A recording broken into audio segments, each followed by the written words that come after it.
The 6th Walpurgisnacht event is still going on in Limbus company, and for its duration, the players get access to some rare units that came straight from Lobotomy Corporation and the Library of Ruina, the two prequels to Limbus company. And due to the limited edition nature of these units, many players are set on getting some identities and ego for themselves while the event is still on. And today I am putting all of the limited edition identities on a tier list, because I heard that gets a lot of views. No, but for real, I want to rank all of the units exclusive to the Walpurgisnacht event, in order to hopefully help you out with choosing which one to get with your ego shard crates. That being said, the matter of shard priority is not something that can be easily generalized. If you have specific questions about who to get, come join the Discord server linked in the channel profile, where you can ask me or other players to help with your issues. And now, before we get to the meat of the video, allow me to explain the tier list and how the video will look. First of all, the tiers. S is the highest, D is the lowest. I am not a fan of having a million tiers above S, so just S will be at the top of the list. That being said, if you get triggered by seeing your favorite unit below S tier, you can look at the list like this. It's the same thing really. Next up, the criteria. My channel has historically been all about identities in their perfect environments. And today is not the date that changes. Every placement on the list will primarily be done based on the viability of the unit in the status team or teams that fit them the best. A unit can be good and still get a low ranking if their niche is taken up by someone stronger. And I will make sure to tell you which units are being placed lower because of that. And that brings me to the last part I need to mention. Don't just skip till the end.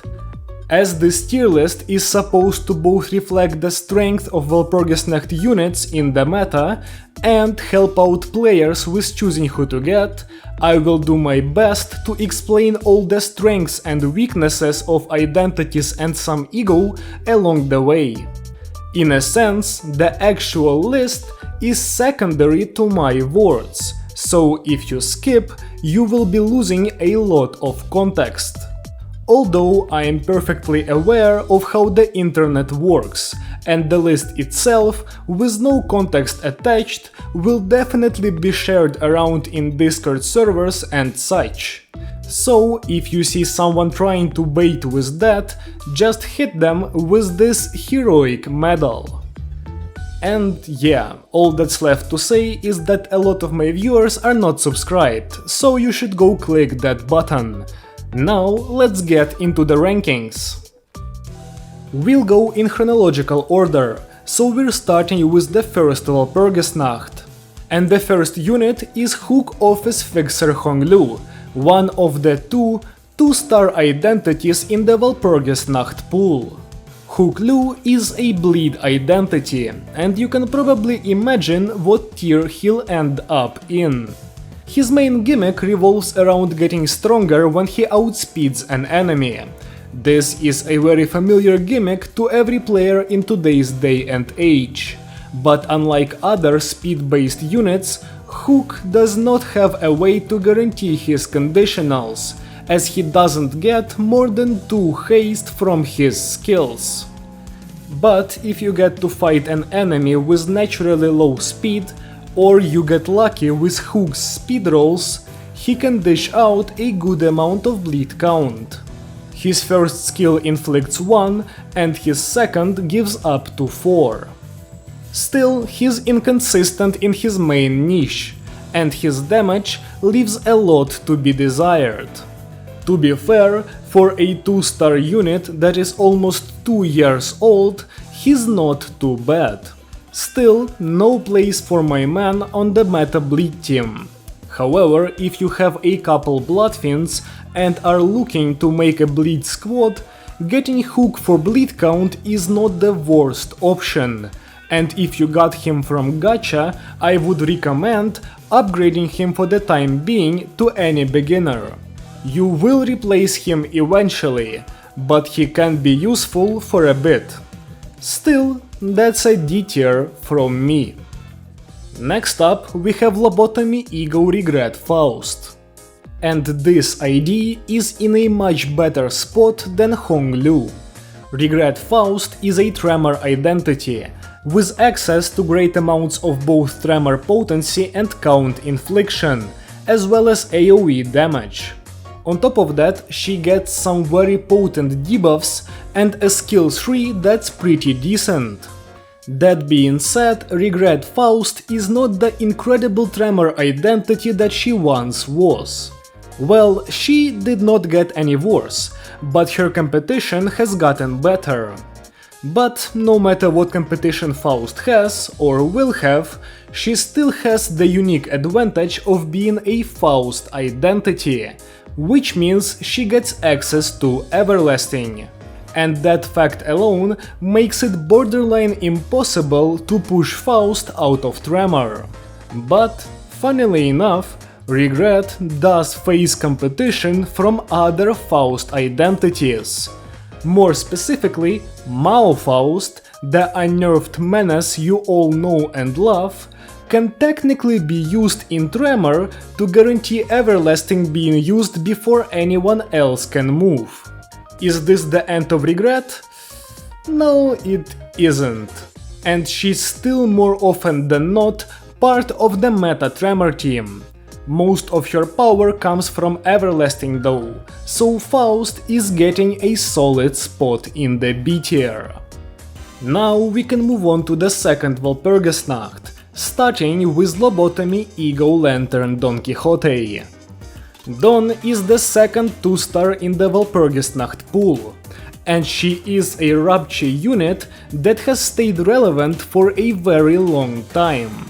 Her main appeal lies in her Rupture count application, as under the correct conditions, all of her skills can either be count neutral or positive. Add her Gluttony skill 1 and defense, as well as her fairly decent rolls for a 2-star on top of that, and you'll see that Dawn is an identity that can actually do things for her archetype. However, her being viable does not exactly make her good. Outside of count application, Lantern herself has very little to offer. Her rolls are not offensive, but she's far from being a powerhouse. And while she does have a good HP pool, that's oftentimes the stat that matters the least. Additionally, today's Rupture gets a ton of count from the Mao branch units, and what it needs in the non-Heisho slots is primarily more potency, which is why Lantern Dawn on her own is usually just less valuable than someone like Warp Corp Yi-Sang. If you're asking yourself why I keep saying herself and on her own, that's because of the existence of a funny little ego skill called Red Shit Dawn. This skill deals a bunch of AoE damage and inflicts good Rupture, as well as a useful unique effect. This skill alone increases the value of Dawn in a lot of encounters, as it's a great button to press in many scenarios. It props up Lantern in a similar way to Everlasting and Regret. But unlike Regret, who would not be the first to go even without her ego, Lantern is in a worse position. She faces strong competition, and the release of the seasonal Honglu identity will only make matters worse. Meaning, it's not exactly fair to give her the same tier as Faust, so I will be putting her in C. Let me remind you once again though, getting a low tier on this list does not mean a unit is particularly bad in any way. It just means the ID is less desired by a good composition. If you don't have the Season 5 mouse, I actually recommend using Dawn until you get them, even if we forget about Red Sheet, as without Roshu and Otis you will run into count problems. Next up we have Magic Bullet Otis, the burn unit that has access to Dark Flame, a very potent effect. I think everyone who is even a bit familiar with burn knows that Dark Flame is an incredible effect for the archetype. It turns burn, the slow and steady damaging effect, into a series of turn and nukes that wipe out bosses with great efficiency. And Otis being the sole identity with access to the effect makes her burn meta. Outside of this great utility, she rolls very well, gets an AoE skill 3 and fuels her ego quite nicely. The only issue she faces is her inability to inflict Dark Flame with her second skill after reaching 4 magic bullets. This problem is fixed by her ego completely, but when we're looking at Otis herself, it does limit her a bit. And because of that, she doesn't get to enter the S tier just yet, and will have to take her rightful place at the top of A. With the ego, however, Otis gets an emphatic S on my list, as all her weaknesses get patched up, and the ego itself serves as a fantastic tool for Dark Flame infliction and damage dealing.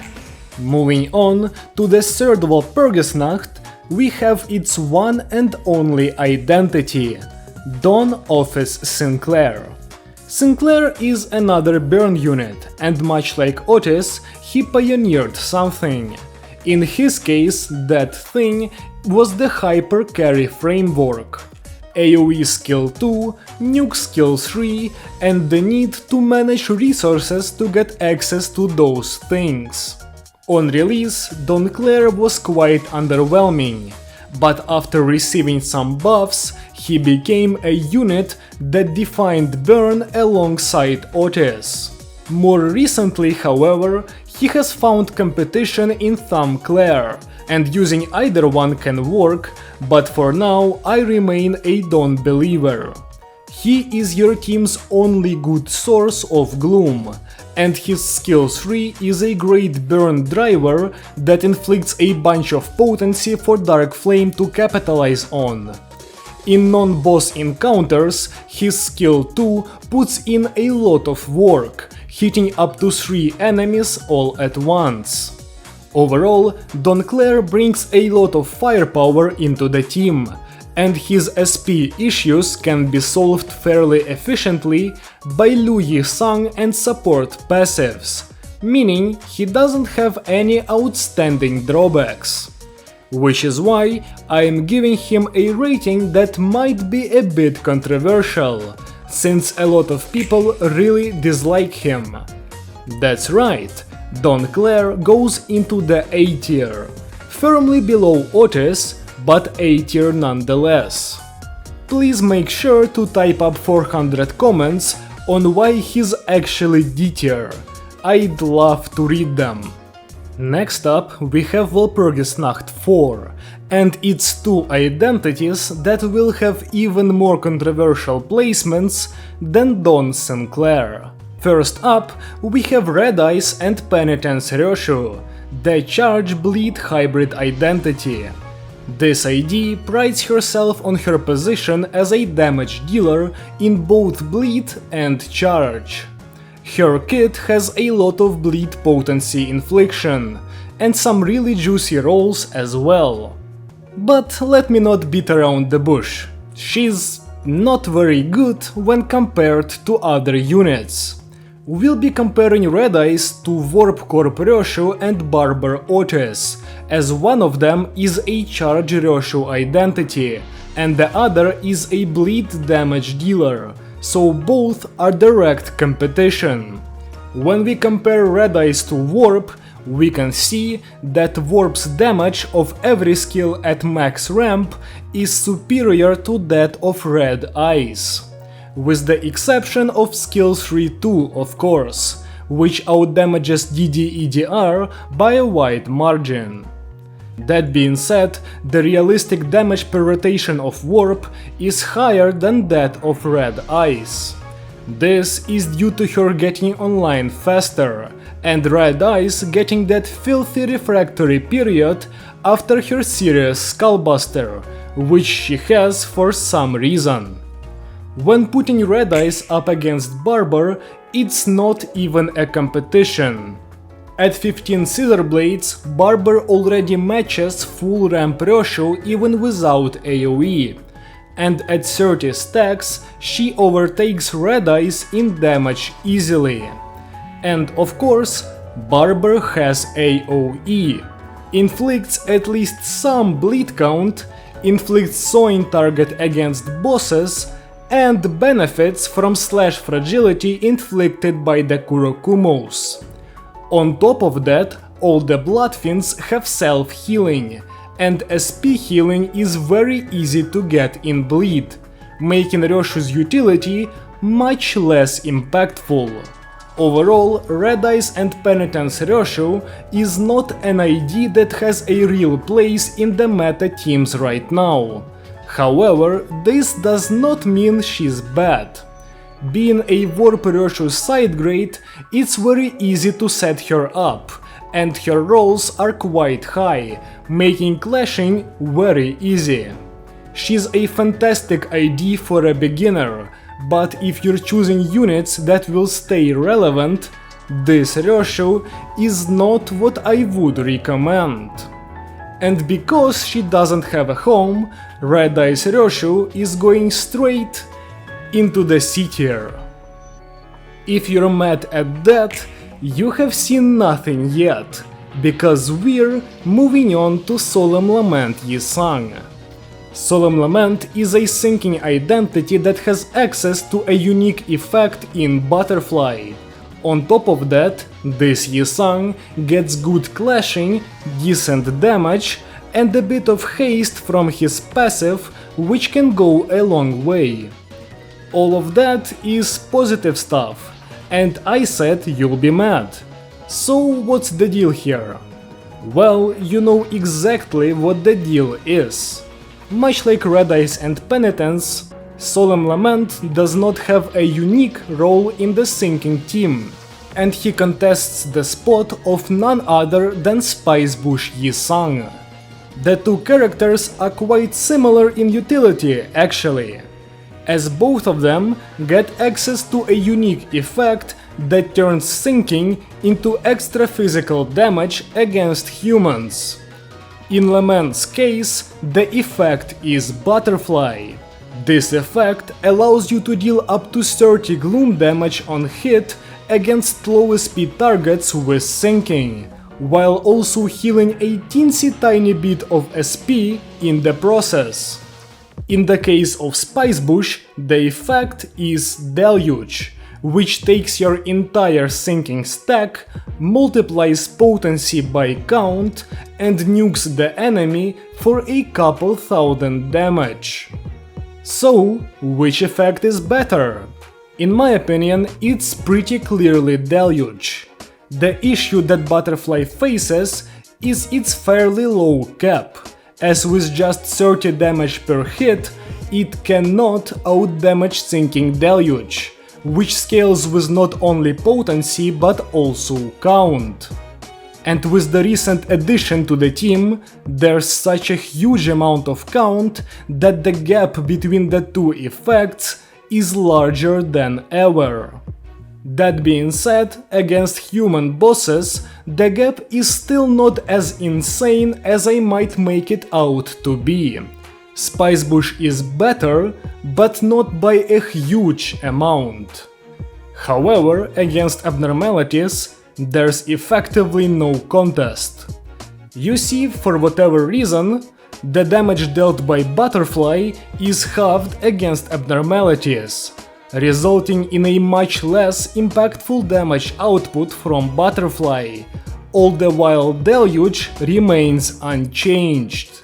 I don't think I need to explain why that is a really bad thing. That being said, Solemn Lament still has his strong points. He clashes well and deals a bunch of damage with his skills, making him superior to Spicebush in mob fights. That type of encounter might matter the least, but hey, at least he has the upper hand somewhere.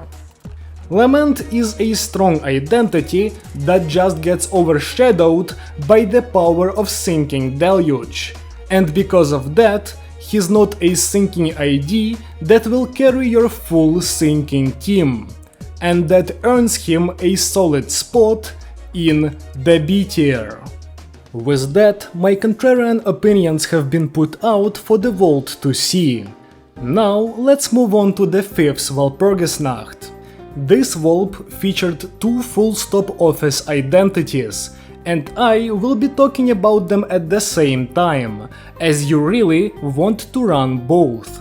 I have a whole video on them actually, and my stance has not changed one bit since it was released, because the stance is quite simple. These units are insanely good. Both Honglu and Heathcliff are poise ammo identities, with incredible damage output, good poise generation, and unique abilities that empower them, as long as you run both at once. Heathcliff pierces the enemy with single coin skills, dealing massive damage. He also carries one special round, which he can expand to empower his skill 3 in order to do a metric ton of damage. On top of that, he gets a ton of haste and inflicts Pierce fragility with his skills, which means he can set up debuffs that the rest of his team, including Honglu, can capitalize on. Once he runs out of bullets, Heathcliff leaves the encounter and empowers Honglu, adding extra coins to his skills. Honglu, on the other hand, continuously shoots at the enemy and gets to reload once after reaching 0 bullets. His second and third skill can request additional attacks from Heathcliff, which results in more debuff infliction, more damage per turn, and a quicker substitution of Heathcliff, letting Honglu use more of his extra coins. Honglu also inflicts some potent debuffs of his own, and is overall another poise powerhouse. The 2 units bounce off of each other perfectly, and output great amounts of damage in the process. The full-stop duo remain core poise units, and will continue to hold that spot likely for a very long time. Honestly, if you really don't know what to pick up, Heathcliff and Honglu are very safe options. They're easy to play, they don't rely on outside help, and they're extremely powerful in full build teams as well. The only issue with these units is that they want to be together. Separating the 2 lowers the efficiency of the 1 unit you have by a decent amount, with Honglu being hit much harder than Heathcliff. Because of that, I am putting Honglu below Heath, but both of them still get an emphatic S tier. And finally, it's time to talk about the newest Walpurgisnacht, the one that's going on right now. The first unit added in Hatred and Despair is In the Name of Love and Hate Don Quixote, a charge unit with a bit of sinking and rapture in her kit. Just a week ago, I made a video on this ID and her themed ego skill, and in that video I said that Dawn is a strong identity that wants a bad team to succeed. And that's pretty much how it is. Being a charge ID, Dawn is forced into the worst of the 7 main status teams, and while other charge units can often escape the team and find a secondary home, Dawn really cannot do that, as her Rupture and Sinking Infliction is effectively cosmetic, with her skills only applying potency and not even in crazy amounts. However, while Dawn cannot help you with stacking any effects, she does provide a decent amount of physical damage. Dawn swaps between two sets of skills depending on her sanity, and her negative skills pack quite a punch. Good rolls, negative coins, extra damage effects, and AoE all allow Dawn to perform very well as a charge mobbing unit. She kills groups fairly quickly, and her damage on bosses definitely could be worse. Although, it's not all good. Dawn takes a while to come online, as you really want her negative form, because the positive one is pretty weak. But even when you get to the form, as soon as you use a single skill tree too, Dawn is right back in the positives, and you have to start again. She does have sources of scaling, so she gets better every cycle, but even then she has to scale up to get to the level of actually formidable damage dealers. Additionally, her AoE is weakened for some reason, only dealing half damage against sub-targets, making Dawn even more limited for no reason at all. That being said, her themed ego helps her out a lot, as it is a pretty good button in itself, but it also provides faster form switching to Dawn by giving her a stack of magical arcana and another skill tree for the rest of the fight. With the ego in hand, Dawn becomes a much stronger damage dealer, and both gets better and faster scaling. Without the ego, Dawn takes a spot in the B tier, due to being a good AD in a doomed archetype, but also being too reliant on Envy Resonance to be played outside charge. With the ego though, her power reaches the level of the A tier, as she can make charge look pretty powerful when used against a group of enemies. The second unit added in the 6th Walpurgisnacht, and the last unit on today's list, is Sword Sharpened with Tears Rodion, a charge-sinking powerhouse. My latest video was about this identity, and since that video, Rodia has only gotten better. Knight Rodion is primarily a sinking ID, with charge as a secondary niche. She prides herself on her incredible sinking count infliction, as well as high single target damage. She got better in the latest patch, as the bug with her despair effect got fixed, and her count infliction got even better. That count infliction is actually insanely strong, as it allows your sinking deluge to deal much more damage than it could previously. On top of dealing good damage and being the single best sinking inflictor in the game, Rodia is also quite easy to run, as she has a way to lower her SP in her defensive skill, and her skill 3 does not force her into her positive state, unlike Dawn. But if you want access to Rhymeshank, you can get into the positives by stacking 3 tier sharpened before her skill 3, which allows you to deal even more damage and inflict even more sinking right before getting access to a good ego skill, which provides even more sinking than that. Overall, Rodia's sinking infliction is genuinely insane. Her damage rivals many top tiers, and her access to Rhymeshank only solidifies her place on the team for the foreseeable future. Yeah, this ID is insanely strong, and to no one's surprise, Rodion gets a solid spot at the top of S tier. With this, all of the Walpurgisnacht IDs have been ranked and explained. If you skipped to this part, shame on you. You're now looking at a tier list that will probably really confuse you, and you have none of the context. So if you did skip, go back and listen to my reasoning, please.